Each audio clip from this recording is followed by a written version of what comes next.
Greetings, we are Group 17 and our topic is Smart Greenhouse Monitoring System. The members are me, Adam Teo, Liu Xingyue, Dan Jieshi, and Yi Kang. Let's begin with the background study.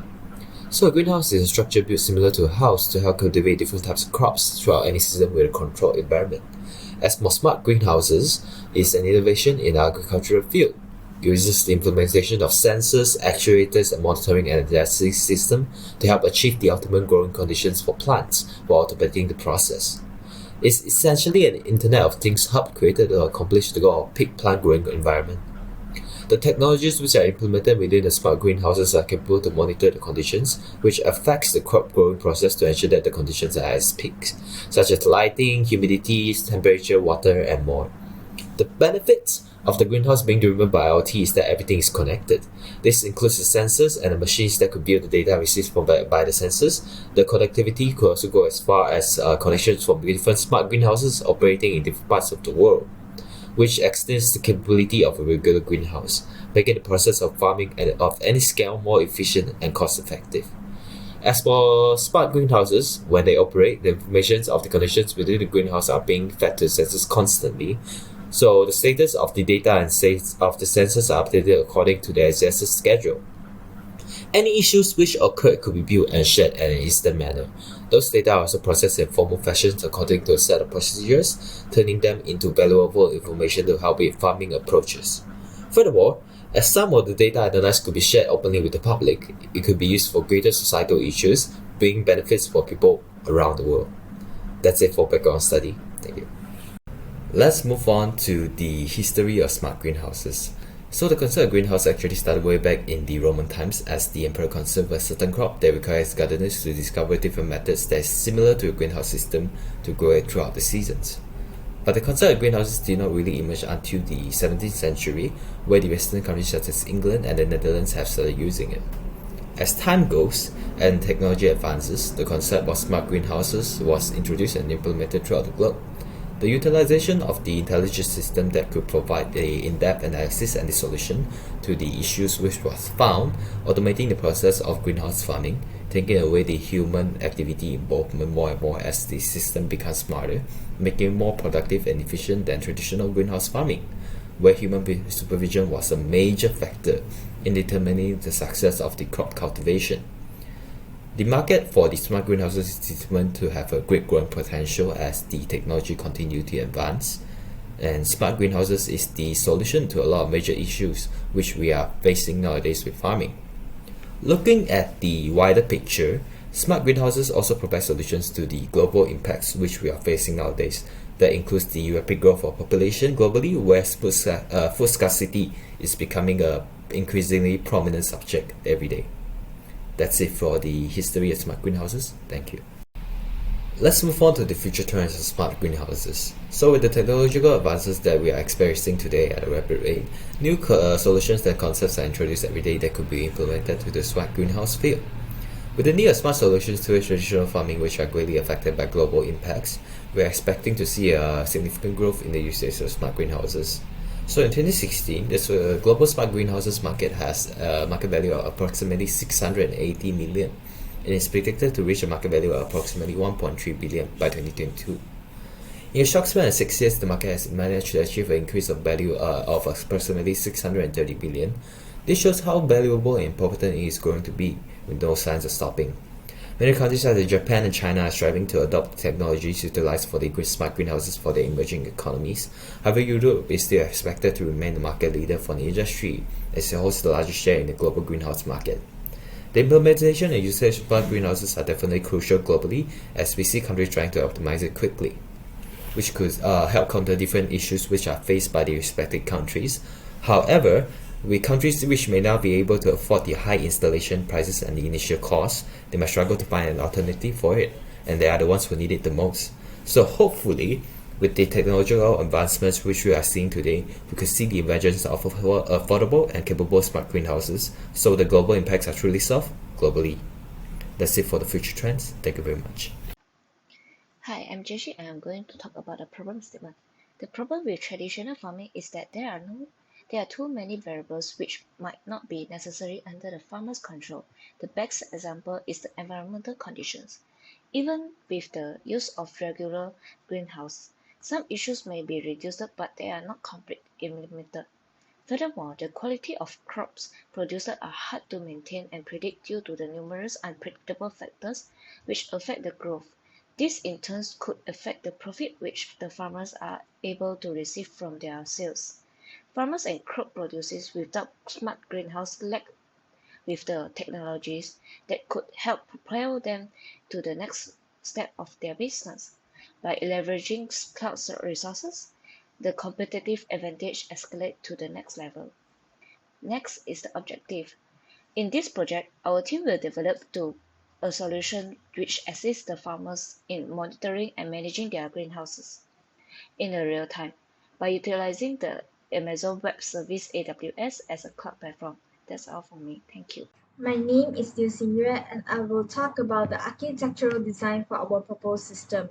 In our architectural design, we have included 7 different features, which is the IoT core, the Amazon Kinesis data firehose, the Amazon S3 bucket, SageMaker, DynamoDB, data pipeline, and QuickSight. In our architectural design, the main component is the IoT core, which is used to connect all our physical sensors to the cloud platform for transfer of real-time streaming data collected from the environment and to set IoT rules. Streaming data collected will be loaded to the Amazon Kinesis data firehose to monitor the condition of the sensors. The tool will capture and load data every 1 minute, which then triggers record delivery, which delivers data streams to the Amazon S3 training data bucket for future processes. Next, Amazon SageMaker will train the model based on the training data retrieved from the S3 training bucket. The trained machine learning model will be stored into another S3 training model bucket and deploy the model to our sensors. Meaningful data collected from the model is then stored into the DynamoDB database. To visualize the data, DynamoDB will send data to another S3 QuickSight bucket through the data pipeline. At last, the Amazon QuickSight is implemented in our architecture to perform data visualization by using data stored in the S3 bucket. For study of different IoT platforms, we will talk about Amazon Web Service, Google IoT, and Azure IoT. Amazon Web Service, also known as AWS, is an IoT platform which offers cloud computing services and is architectured to be a flexible and secure cloud computing environment for its users. The platform offers over 200 fully featured services from compute, storage, and databases to emerging technologies such as data lakes and analytics, artificial intelligence, machine learning, and Internet of Things. For Google IoT is a platform which offers cloud services for Internet of Things.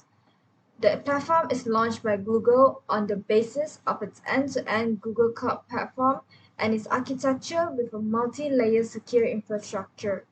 Features supported by the platform includes machine learning capabilities, real-time business insights, location intelligence, and a wide variety of operating systems.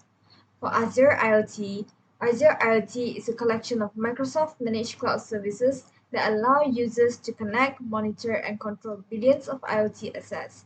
It aims to help users create and develop industry-specific cloud solutions using intelligent edge-to-edge cloud technologies. The platform offers features such as security, operating system for devices, and equipment along with data and analytics. To see the difference for the 3 platforms AWS, Google Cloud, and Microsoft Azure, we will compare them in terms of key features, edge computing systems, and their top 3 use cases. For AWS, the key feature is AWS IoT Core. Features provided include connectivity, authentication, rules engine, and development environment. While for Google Cloud, the key feature is the Google Cloud IoT Core. It includes features for connectivity and device management. For Microsoft Azure, it is Azure IoT Hub. It provides features for connectivity, authentication, device monitoring, and device management. In terms of edge computing system, AWS provides FreeRTOS and IoT Greengrass. FreeRTOS is an edge computing system while for IoT Greengrass, it is an edge computing platform. For Google Cloud, the edge computing system provided is the Edge TPU chip, which enables deployment for AI at the edge. For Microsoft Azure, the edge computing system is the IoT Edge, which is an integral part of the IoT Hub. The top three use cases for AWS is a smart city, connected home, and agriculture.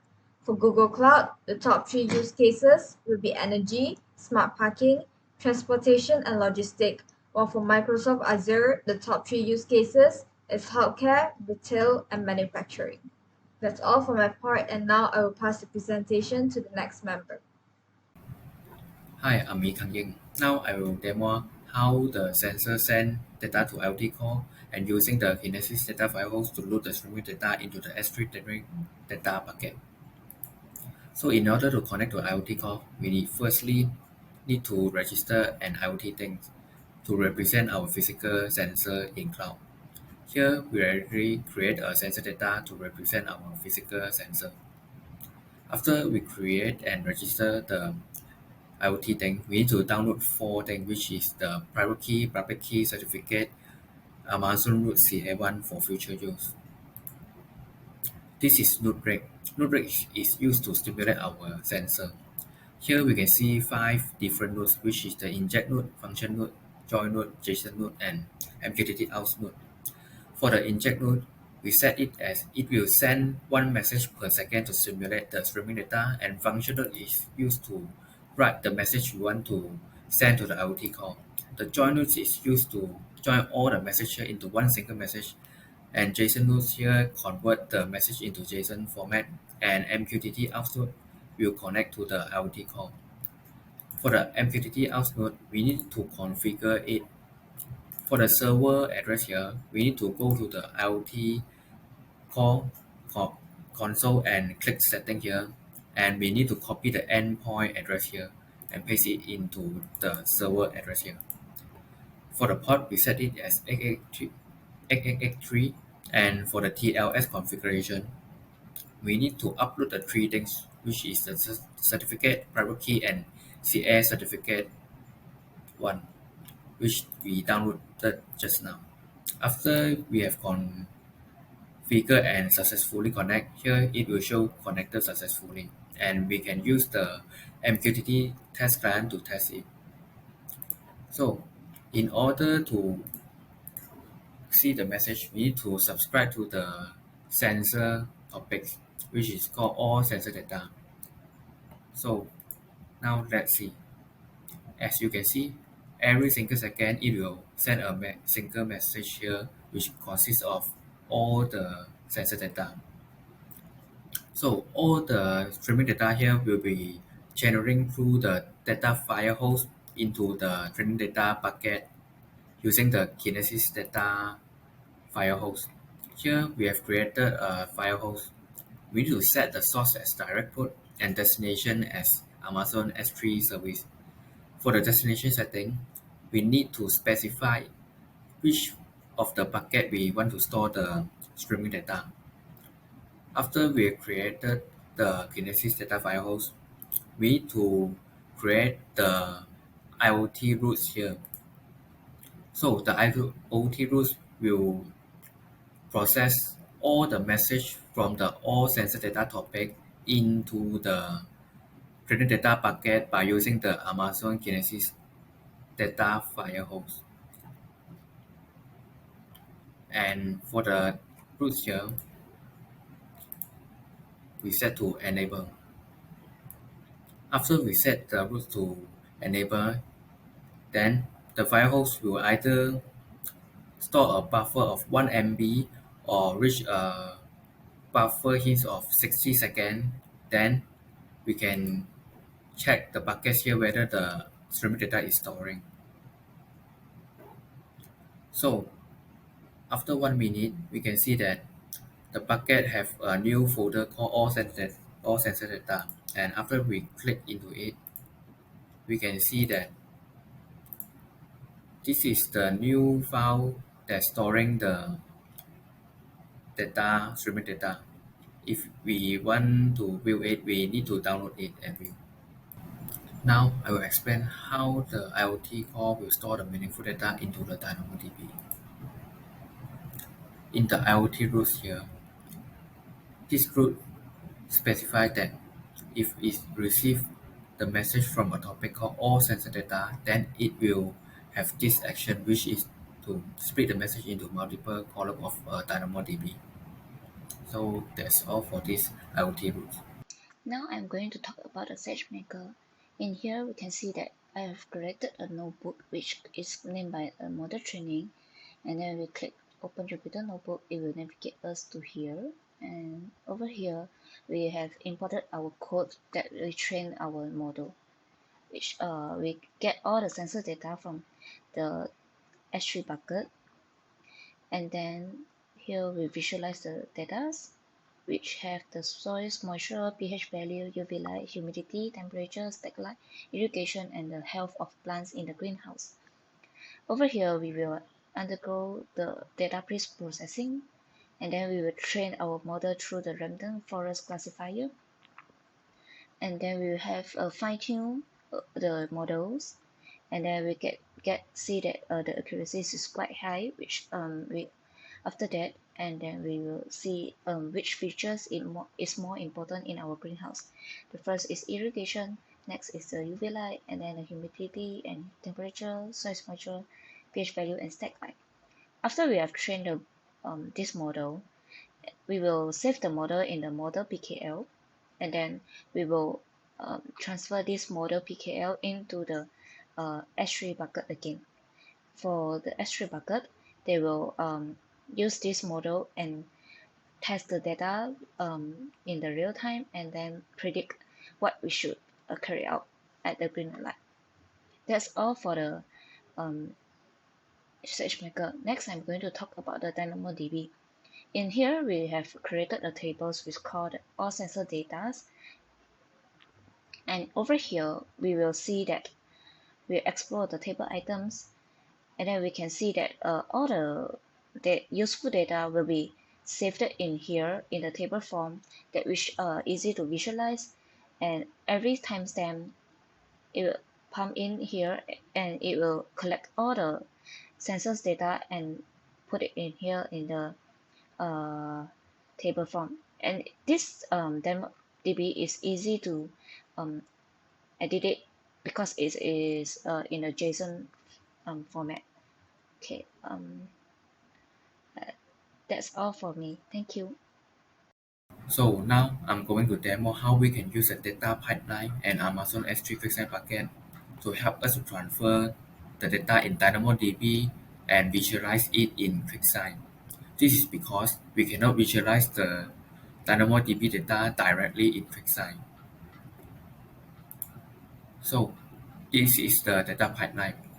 After we created the data pipeline, it will show that the health system is healthy, and if the data pipeline successfully transfer the data from DynamoDB into the bucket, here it will show the free. So here is our QuickSign bucket. Click into it, and we can see that this new folder is created. We click into it, and we can see three files here, which is manifest files, the table data files that transferred from the DynamoDB, and a success file here. So these three files can be used in QuickSign to visualize the data. And this is QuickSign. So to visualize it, we need to click the new analysis. Then we click the new data set and select S3. So for the data source name, we need to select manifest file. And the URL, we can copy the manifest file URL here, copy S3 URL and paste it here. Then click connect. Then if you want to pre-process the data, we can click edit and preview the data. But in our demo, we just show that it's working. So we click the visualize in directly.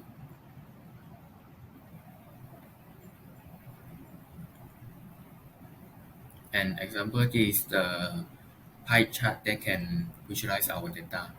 That's all.